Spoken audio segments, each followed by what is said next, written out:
Friends, today we will discuss about simple harmonic oscillator. There are two methods to solve simple harmonic oscillator. One is classical method and another one is quantum mechanical method. According to classical mechanics, the energy given to a particle is continuous. It means any amount of energy can be given to a particle, whereas according to quantum mechanics, the energy given to a particle is discrete, not continuous. So here we will use classical way to solve simple harmonic oscillator.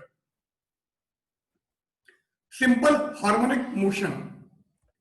A motion which repeats itself after a fixed interval of time is known as simple harmonic motion. It means there is a fixed time after which it repeats its position. The time after which the motion is repeated is known as time period, and it is represented by capital T. The number of oscillations per second performed by the particle is known as its frequency, and the maximum displacement from mean position is its amplitude. Here we have a simple pendulum. It is a string and a bob is attached to this string. Here we have a fixed support. Now, if we extend it here to here and then release it, then it will start to oscillate about this position, and this position is actually the mean position of the particle. It means the particle will oscillate in this range. So this is the position up to which we extend it. This is the way in which it oscillates. These positions are known as extreme position, and this is mean position about which the particle oscillates. If x is the displacement of the particle at any instant, then restoring force on particle F is directly proportional to x. If we eliminate this proportionality sign, then there will be an equal to sign and a constant of proportionality. Here we use constant of proportionality k. So F equals to minus kx. Negative sign shows that this force is always acting towards the mean position. K is known as force constant or spring constant. Now, solution of simple harmonic oscillator. As we already mentioned that there is two ways to solve simple harmonic oscillator. One is classical method and another one is quantum mechanical method.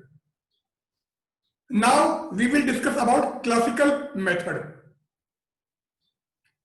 Now, according to Newton's law, the force acting on a particle of mass m is given by F equal to ma. Here A is equal to d2x upon dt2, and it is the acceleration acting on the particle. If we substitute the value of A from here to here, then F is equal to m d2x upon dt2. Now F equal to minus kx and F equal to m d2x by dt2. So if we substitute the value of F from here to here, then m d2x by dt2 is equal to minus kx, or this will be d2x upon dt2 plus k by m into x equals to 0, or this will be d2x upon dt2 plus omega naught square x is equal to 0.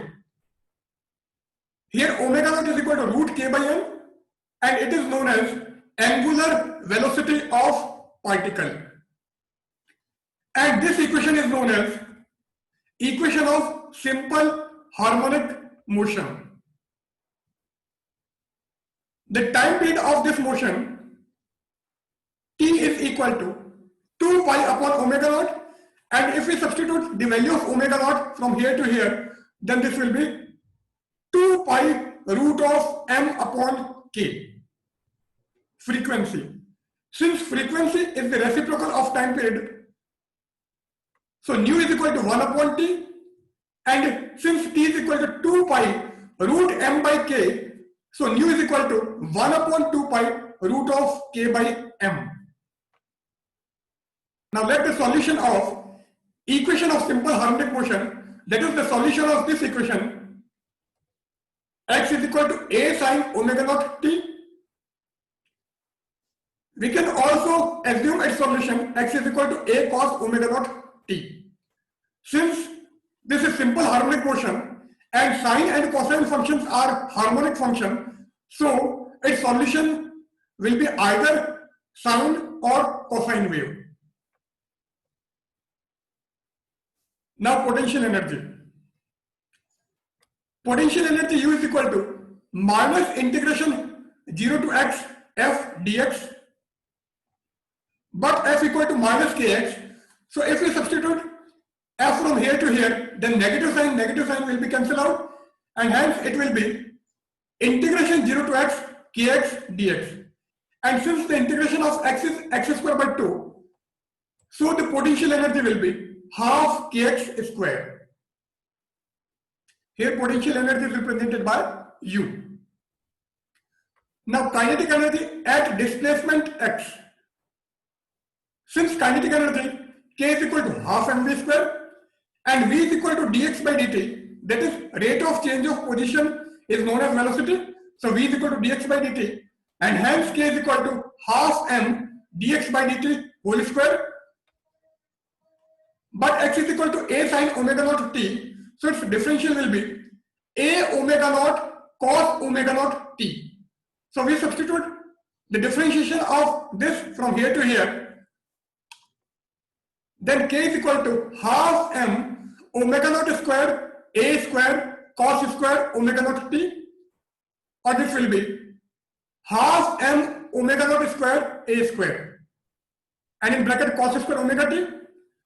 Since x is equal to a sine omega naught t, and hence sine omega naught t is equal to x by a, and cos omega naught t will be root of 1 minus x square by a square. So the value of cos square omega naught t will be 1 minus x square upon a square, and hence k is equal to half m omega naught square a square, and in bracket 1 minus x upon a whole square. But k is equal to m omega naught square. So if we substitute k from here to here, then kinetic energy is equal to half ka square, and in bracket 1 minus x upon a whole square. Or this will be a square minus x square upon a square, and a square will be cancelled out. So the value of kinetic energy will be half k a square minus x square. Now total energy of the oscillator. If there is no dissipation, then the total energy of the oscillator will be the sum of kinetic energy and potential energy. Hence the total energy of the oscillator will be E is equal to U plus K. Here U is equal to half kx square, and kinetic energy is half k a square minus x square. So half k x square and half k x square will be cancelled out, and hence the total energy E is equal to half k a square. Since a small k is constant and half is always constant, so E is directly proportional to a square. It means the total energy of the oscillator will be always constant, and it will be proportional to the square of the amplitude of the particle. Now conclusion. Since E is directly proportional to a square, also the amplitude of particle executing simple harmonic motion can have all the possible values. It means the value of A can be anything. So this oscillator can have all possible values of energy, because A can have any value and E is directly proportional to A square. So all the possible values of energy can be possible. Since kinetic energy of particle is half k a square minus x square. Now outside the limit means outside the range of plus minus a, the value of k will be negative, because if x is greater than plus minus a, then capital K will be negative and hence the kinetic energy will be negative. It means outside the limit x is equal to plus minus a, K is negative, which is not possible. So classically, the probability of finding the particle outside the limit is 0. So we can say that the particle can oscillate only within the limit. Now position of the particle at any time, x is equal to a sin omega naught t, and its differential will provide us the velocity. So v is equal to v naught cos omega naught t. Here v naught is the maximum velocity, which is a omega naught.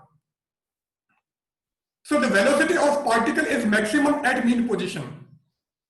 At mean position t equals to 0, and if t is 0, then the value of cosine is maximum.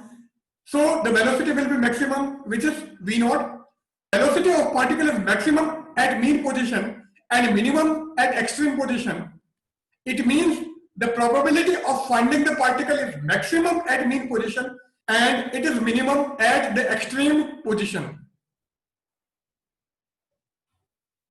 Now, position x is equal to a sin omega naught t. So if we draw a curve between x and t, or x and omega naught t, these are different values of omega naught t. So if we substitute these values of omega naught t here, then the curve between x and omega naught t is found to be like this. Also, the velocity of particle at any instant, v naught cos omega naught t. So if we plot a curve between v and omega naught t, then the curve which we obtain here will be like this. Because at t is 0 or omega naught t is 0, cosine will be maximum, and hence v is equal to v naught, which is the maximum value of velocity. So at omega naught t 0, we get v is equal to v maximum. These are the values of x. Plus a and minus a are the extreme position, and x equal to 0 is our mean position. Since potential energy U is equal to half kx square, so if we substitute x is equal to 0, then U is equal to 0. It means potential energy at mean position is 0. And if we substitute x is equal to plus minus a, then U is equal to half ka square, which is maximum value of potential energy. So a curve between potential energy and position of particle will be this curve. Now the kinetic energy of the particle is half k a square minus x square. If we substitute x is equal to 0 here, then kinetic energy will be maximum, which is half k a square. It means at mean position kinetic energy will be maximum. And if we substitute x is equal to plus minus a, then kinetic energy will be 0. So the curve between kinetic energy and position will be the curve showing by red line. If we add these two energies, then total energy is equal to half ka square. It means the total energy does not depend on the position. It is always constant. So the curve between position and total energy is this curve. Here we end our session. For more interactive session, please like, share and subscribe the channel. And don't forget to put bell icon button. Thank you very much.